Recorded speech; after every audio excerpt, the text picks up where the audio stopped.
നിങ്ങളുടെ യഥാർത്ഥ ശത്രുവിനെ കണ്ടെത്തിയാലോ?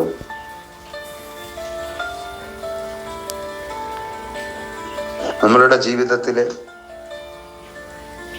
നമ്മളുടെ മനഃശാസ്ത്ര വീക്ഷണത്തിലൂടെ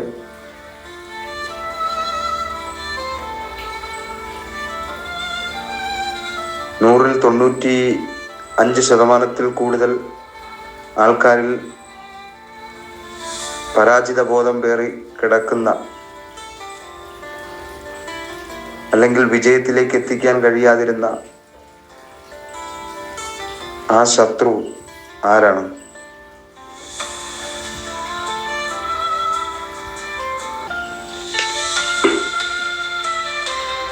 ശത്രുത പരിശോധിക്കുകയാണെങ്കിൽ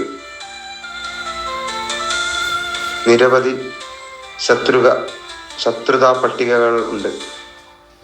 നമുക്ക് നോക്കാം, അതിലാരായിരിക്കും യഥാർത്ഥ ശത്രു നമ്മളുടെ എന്ന് പരിശോധിക്കുന്നതിൻ്റെ ഭാഗമാണ് ശത്രുത വരുന്ന വഴികൾ ഏതൊക്കെയെന്ന് നോക്കാം.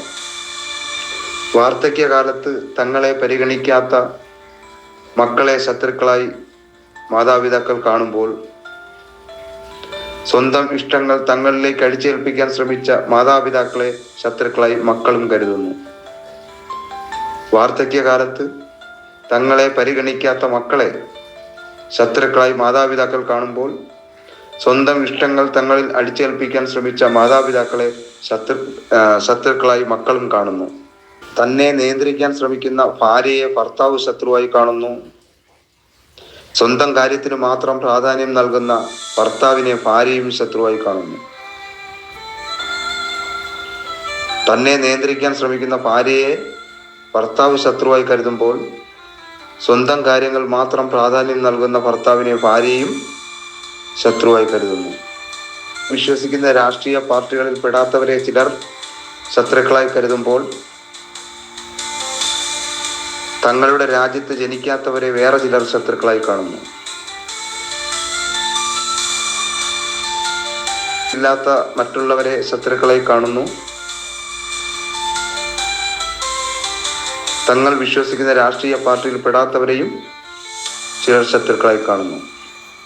തങ്ങളുടെ രാജ്യത്ത് ജനിക്കാത്തവരെ വേറെ ചിലർ ശത്രുക്കളായി കാണുന്നു. സ്വന്തം രാജ്യത്തിനോടുള്ള സ്നേഹം മറ്റു രാജ്യത്തിനോട് ശത്രുത പുലർത്തുന്നു. കൊടിയിലും ഗുണത്തിലും തരത്തിലും യോഗ്യതയിലും അങ്ങനെ നിരവധി കാര്യങ്ങളിലൂടെ ശത്രുത ഉണ്ടാകുന്നു. നിറത്തിന്റെ പേരിലും കൊടിയുടെ പേരിലും ഗുണത്തിന്റെ പേരിലും തരത്തിന്റെ പേരിലും യോഗ്യതയുടെ പേരിലും ഒക്കെ തന്നെ ശത്രുത ജനിക്കുന്നുണ്ട്. ഓരോരുത്തരും തങ്ങളുടെ താല്പര്യം അനുസരിച്ച് പലതിനെയും ശത്രുവായി കരുതുന്നുണ്ട്. സ്വന്തം താല്പര്യം അനുസരിച്ച് താല്പര്യമില്ലാത്ത മറ്റെല്ലാത്തിനെയും ശത്രുവായി കാണുന്ന വിഭാഗക്കാരുമുണ്ട്. ഞാനൊരു കഥ പറയാം. സ്നേഹം വിതച്ച കൊടുങ്കാറ്റ്. ഇവിടെ ഒരു ഭാഗത്ത് സ്നേഹം ഉള്ളത് കൊണ്ട് മറുഭാഗത്ത് ശത്രുത ജനിക്കുന്നു. എൻ്റെ ക്ലാസ്സിലെ കുട്ടിയോട് ഇങ്ങനെ കാണിച്ചെങ്കിൽ ഞാൻ എന്ത് ചെയ്യും? ഞാനും പ്രതികരിക്കും. എൻ്റെ ക്ലാസ്സിലെ കുട്ടിയുടെ അടുത്ത് അത് കാണിക്കേണ്ട കാര്യമില്ലായിരുന്നു. സ്വന്തം ക്ലാസ്സിനോടുള്ള സ്നേഹം മറ്റു ക്ലാസ്സിലെ കുട്ടികളോട് ശത്രുക്കളായിരിക്കും.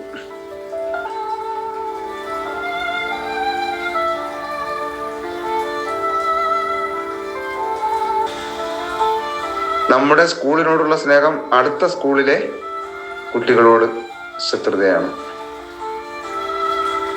നമ്മളുടെ ജില്ലയോടുള്ള സ്നേഹം അടുത്ത ജില്ലകളോടുള്ള ശത്രുത വരുന്നു. നമ്മുടെ സംസ്ഥാനത്തോടുള്ള സ്നേഹം അടുത്ത സംസ്ഥാനങ്ങളോട് ശത്രുത വരുന്നു. നമ്മളുടെ രാജ്യത്തിനോടുള്ള സ്നേഹം കൊണ്ട് മറ്റുള്ള രാജ്യത്തോട് ശത്രുത വരുന്നു. നമ്മളുടെ ഭൂഖണ്ഡത്തിനോടുള്ള സ്നേഹം കൊണ്ട് അടുത്ത ഭൂഖണ്ഡത്തിലുള്ളവരോട് ശത്രു വരുന്നു. നമ്മളുടെ ഗ്രഹത്തിനോടുള്ള സ്നേഹം കൊണ്ട് അന്യഗ്രഹ ജീവികളോട് ശത്രുത വരുന്നു. ഒന്നാലോചിച്ച് നോക്കൂ.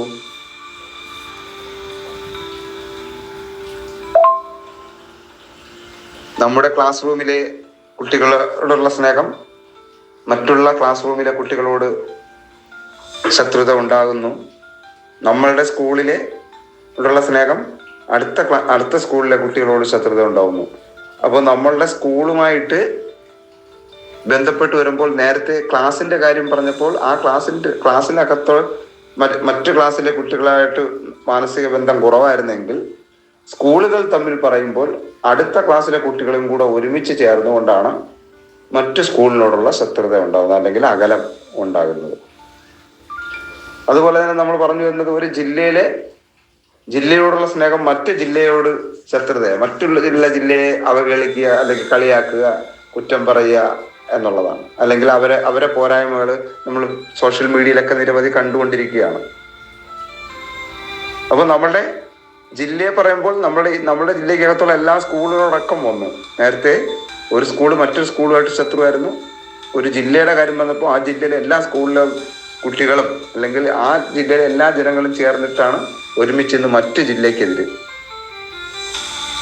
അതുപോലെ തന്നെ ഒരു സംസ്ഥാനത്ത് നിന്ന് മറ്റൊരു സംസ്ഥാനത്തിനോട് ശത്രുത, ഒരു സംസ്ഥാനത്തിൽ മറ്റു സംസ്ഥാനത്തിനോട് ശത്രുത. അപ്പോൾ നേരത്തെ പരസ്പരം വിഘടിച്ച് നിന്നിരുന്ന ജില്ലകൾ തമ്മിൽ കൂടിച്ചേർന്ന്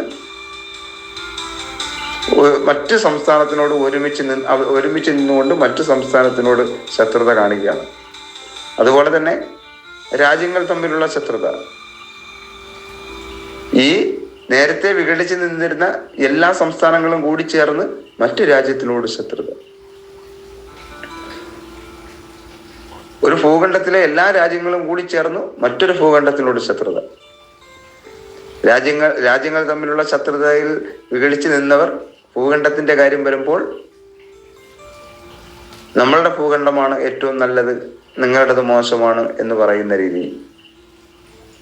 അതുപോലെ തന്നെ ഗ്രഹം, ആ ഗ്രഹത്തിൽ വരുമ്പോൾ ഈ എല്ലാ ജനങ്ങളും ഒരുമിച്ച് നിന്നുകൊണ്ട് അന്യഗ്രഹ ജീവികൾ ശത്രുക്കളാവുന്നു. ഒന്ന് ആലോചിച്ച് നോക്കിയേ, ഏതൊക്കെ വഴിയാണ് ശത്രുത ഉണ്ടാവുന്നത്. ഇങ്ങനെ സ്നേഹം നിരവധി ശത്രുക്കളെ ജനിപ്പിക്കുന്നു.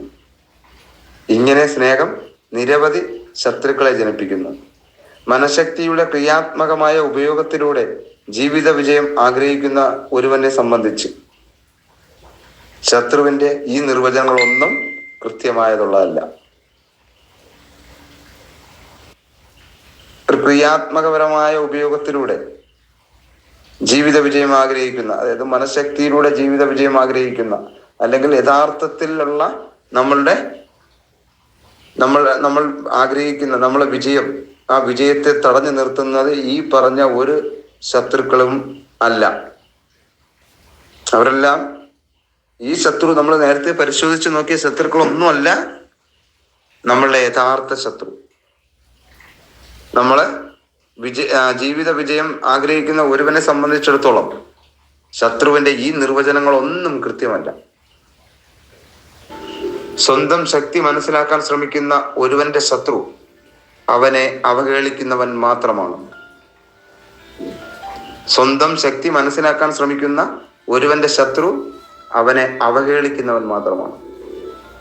നമ്മളെ ആരാണോ നമ്മളുടെ ശക്തിയെ അവഹേളിച്ചിരിക്കുന്നത്, വിജയത്തിന് വേണ്ടി യാത്ര ചെയ്യുമ്പോൾ ആ വിജയത്തിന് പിന്നിലേക്ക് വരുന്നതിന്റെ ഏറ്റവും വലിയ ശത്രു എന്ന് പറയുന്നത് നമ്മളുടെ ജീവിതത്തിൽ ആരൊക്കെയാണോ നമ്മളെ അവഹേളിച്ചിട്ടുള്ളത്, ആരൊക്കെയാണോ നമ്മളെ കളിയാക്കിയിട്ടുള്ളത്, ആരൊക്കെയാണോ നമ്മളെ കുറ്റം പറഞ്ഞിട്ടുള്ളത്, ആരൊക്കെയാണോ നിനക്ക് കഴിയില്ല എന്ന് പറഞ്ഞത്, ആ നിനക്ക് കഴിയില്ല എന്ന് പറഞ്ഞതാണ് ഏറ്റവും വലിയ ശത്രു. ഏറ്റവും തീക്ഷ്ണമായി നിങ്ങളെ അവഗണിക്കുന്നവനാണ് നിങ്ങളുടെ യഥാർത്ഥ ശത്രു. മറ്റാരും യഥാർത്ഥത്തിൽ നിങ്ങളുടെ ശത്രുക്കളല്ല. നമ്മളെ ഏറ്റവും തീക്ഷ്ണമായി ആരാണോ നമ്മളെ അവഗണിച്ചിട്ടുള്ളത്, നമ്മളെ അവഹേളിച്ചത്, അവരായിരിക്കും നമ്മളുടെ യഥാർത്ഥ ശത്രു. മറ്റാരും യഥാർത്ഥത്തിൽ നമ്മളുടെ ശത്രുക്കളല്ല. ഏറ്റവും തീക്ഷ്ണമായി അവഹേളിക്കുന്നവനാണ് നിങ്ങളുടെ ശത്രുവെങ്കിൽ എന്താണ് ഏറ്റവും തീക്ഷ്ണമായ അവഹേളനം? നമ്മൾ പറഞ്ഞു ഏറ്റവും തീക്ഷ്ണമായിട്ട് അവഹേളിക്കുന്നവനാണ് നമ്മുടെ ശത്രുവെങ്കിൽ എന്താണ് ഏറ്റവും തീക്ഷ്ണമായ അവഹേളനം? അത് നമ്മൾ അറിയണ്ടേ. നിങ്ങൾക്ക് കഴിവില്ല എന്ന് പറയുന്നതാണ് ഏറ്റവും തീക്ഷ്ണമായ അവഹേളനം. നിന്നെ കൊണ്ടൊന്നും കഴിയില്ല എന്ന് പറയുന്നതാണ് ഏറ്റവും തീക്ഷ്ണമായ അവഹേളനം. ഒരു മനുഷ്യനെ സംബന്ധിച്ചിടത്തോളം